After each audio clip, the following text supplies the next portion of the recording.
11 Alive News Primetime starts now.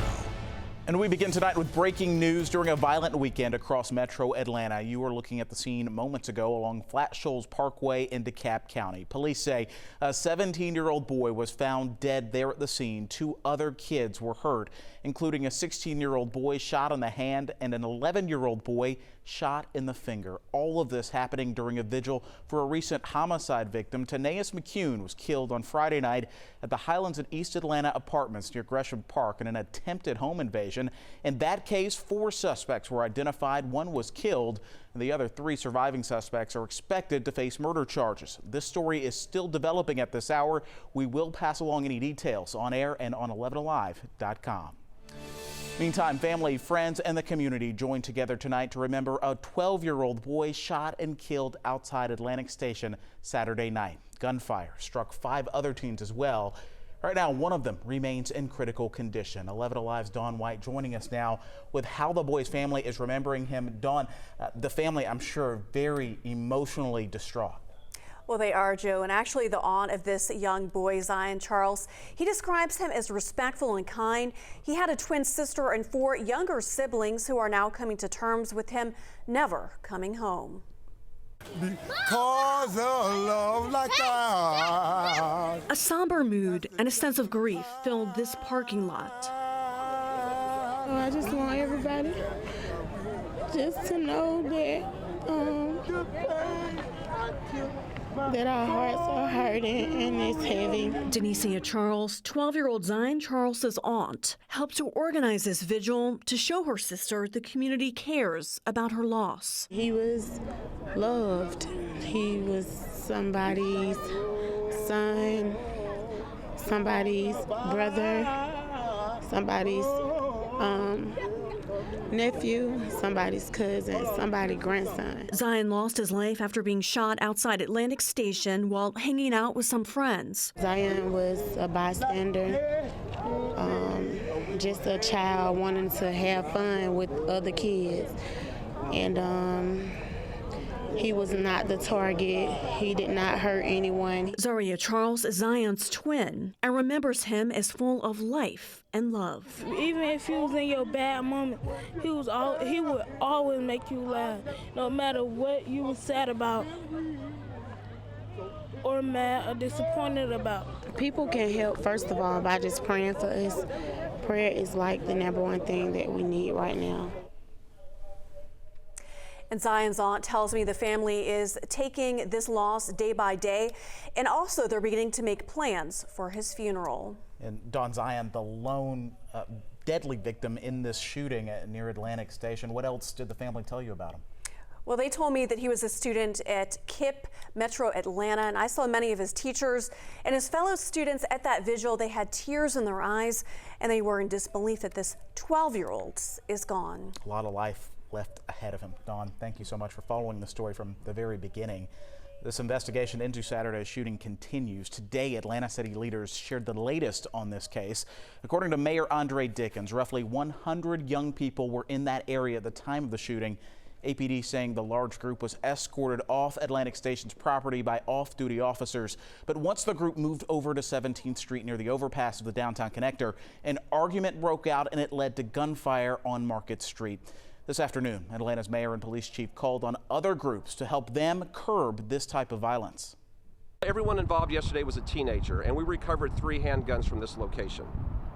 Handguns in the wrong hands leads to tragedy. Handguns at a moment of anger leads to tragedy. And that is what this police department needs assistance with from the community for doing its part.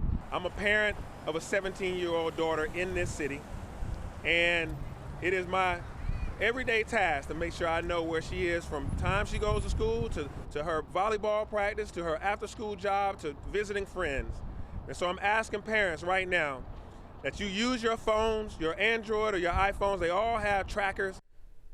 We've seen more shootings in and around Atlantic Station in particular recently, and that has brought some concern for those just trying to enjoy the popular entertainment district. With more on that, here's 11 Alive's Karis Belger.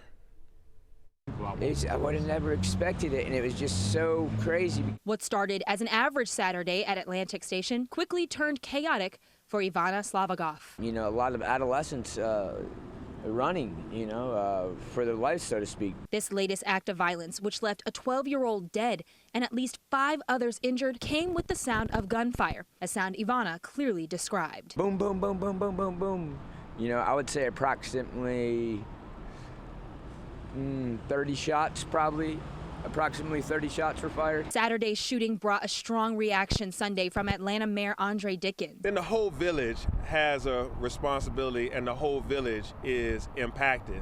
A statement from the Wilbert Group, which manages Atlantic Station, said in part, Atlantic Station security is working with APD and the community safety is top priority. But Saturday night's shooting comes in the wake of a string of gun violence to impact the area. Back in October, 2 women were shot a little more than a week apart in and around this popular shopping complex. Ivana says he hopes someone can find ways to make things safer, but isn't sure how. In Atlanta, Karis Belger, 11 Alive News. Be sure and stay connected with 11 Alive online as well as our free mobile app for the very latest developments on this breaking news story. Not a bad evening out there. It's nice and quiet. We have a beautiful view out towards Truist Park and the Battery. Looking out from our Circle 75 Office Park camera, all the holiday decor looking stunning outside. And thankfully that wind has calmed down a little bit, so it's actually a pretty nice evening to head outside and check that out. Looking out towards downtown Atlanta, we notice a little bit of a cloud dike that has developed. That's moving in from the north right on down towards the south. It's going to be sticking around throughout a majority of tonight, but as we wake up tomorrow morning, it will be starting to break up a good bit. Partly cloudy to mostly cloudy sky depending on where you're at for this evening. 57 degrees. We have a west wind at 6 miles per hour. That wind has really calmed down. It was really gusting earlier on in the afternoon, but right now only a 10 mile per hour wind in Gainesville. That's about it. That's the strongest of the winds, that is. Continues to calm down throughout tonight, and that allows our temperatures to really drop as well. Right now, 40s and 50s. We'll be waking up tomorrow morning with those temperatures in the 40s widespread. We do have a big cold front on the way. We'll let you know when it arrives and how much rain it brings coming up. We'll see you soon. Thanks, Andrew. And other headlines tonight, a Gwinnett County man is facing charges after police say he shot his wife, then turned the gun on himself. Police say they were called to this home on Ivy Stone Trail around 10 a.m. Officers say they found the married couple shot. Both were taken to the hospital. The woman, identified as Desiree Marin, later died. At last check, her 44-year-old husband, Michael Marin, is in critical condition tonight. He faces aggravated assault and felony murder charges.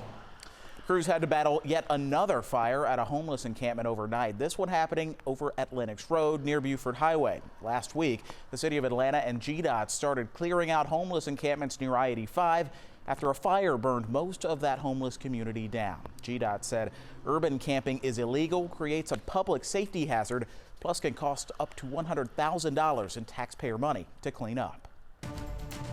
We are now in the final full week of campaigning in Georgia's runoff race for the U.S. Senate, and one of the candidates made sure his vote got in today. Democrat incumbent Senator Raphael Warnock started the day at Liberty International Church Door of Hope Ministries on Metropolitan Parkway, then walked to a nearby polling location. Ambassador Andrew Young joined Warnock at the Souls to the Polls rally. Meantime, Herschel Walker did not have a campaign stop scheduled for today. Last week, he held a rally with Senators Lindsey Graham and Ted Cruz. We are wrapping up a busy weekend for early voting. I'm sure a lot of you have noted the long lines out there. Gabriel Sterling with the Secretary of State's office says at least 51,000 people went to the polls today.